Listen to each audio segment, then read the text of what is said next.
It's the Walther MachTac 4. Walther did get a lot of things right this time. So it's not stainless, but it's sharp, can be easily sharpened. It's an interesting concept because you get a Tanto point, but no handguard. What can you do with this thing? Stay tuned.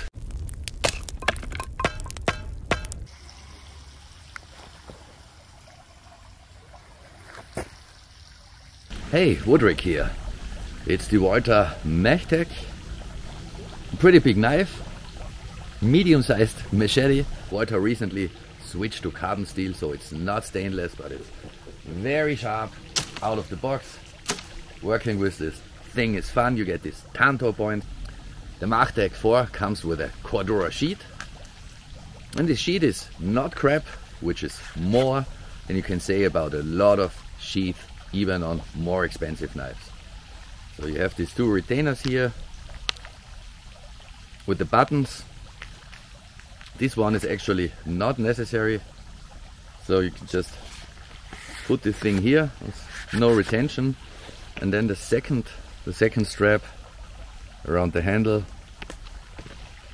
fixes the blade. So yeah, there's a little room for movement, but this is not going to be a knife that you carry everywhere, and it works. The sheath works fine for attaching it somewhere here if you must, or on your belt, you know. Can be easily taken out. The knife as such has a rubbery kind of handle, contoured, but as with most machetes, if you keep using this for a longer time, you probably are going to want to wear something to protect your hands. You know, nobody likes blisters.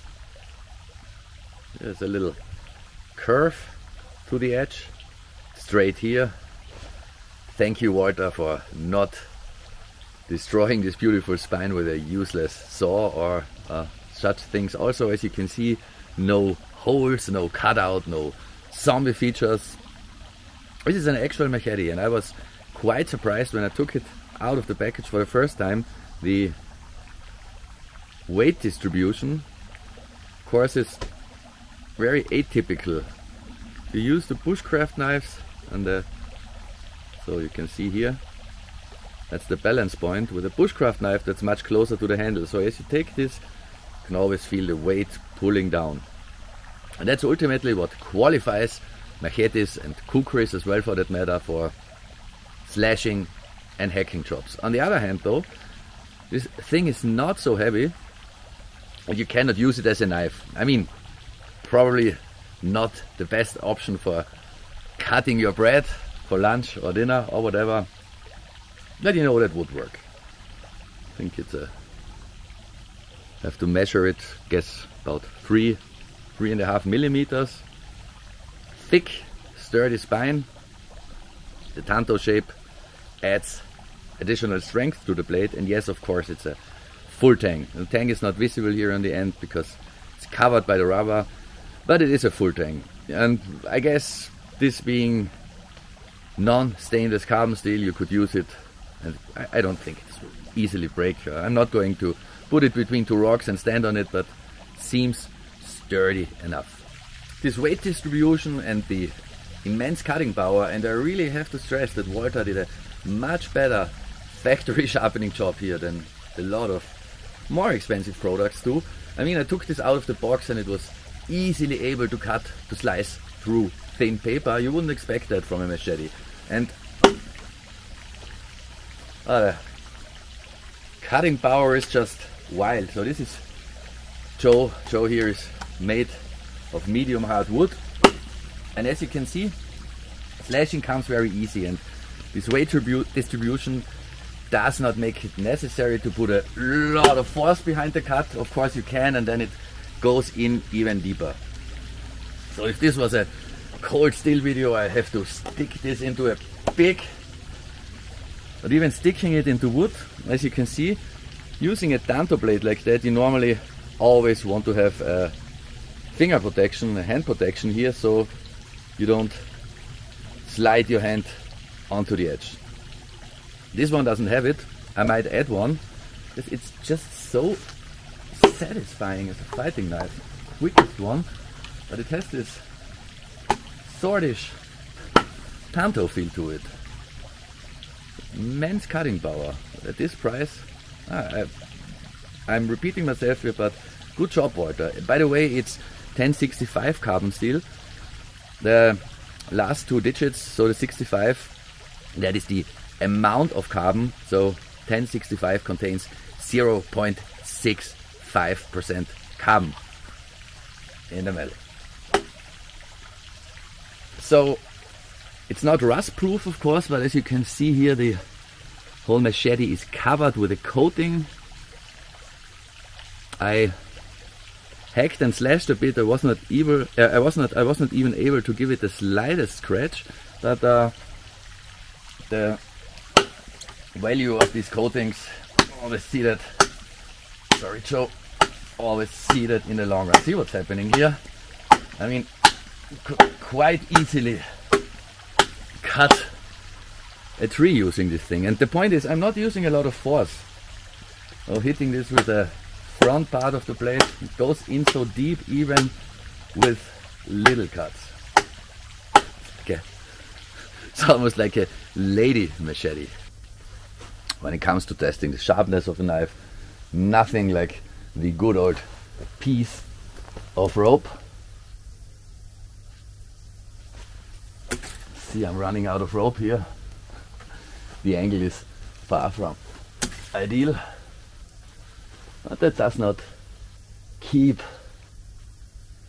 the MachTac 4 from quite easily, oh it's wound around the branch, from quite easily cutting this rope. I really like the way this feels.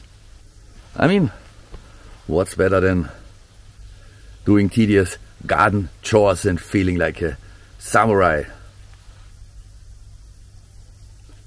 You know, cold steel made these Tanto shapes very popular on all types of knives. This is not an American Tanto. This is actually classic traditional Tanto. And you don't have a fake edge on here, so I guess I guess you cannot so easily strike a fire steel with that. It's always so funny when people factor that in. Guys, I mean, like, don't you have a coin or anything? Or if you're in a survival situation, you can always strike the fire steel with the edge. You don't want to normally do that, but hey, forget the spine.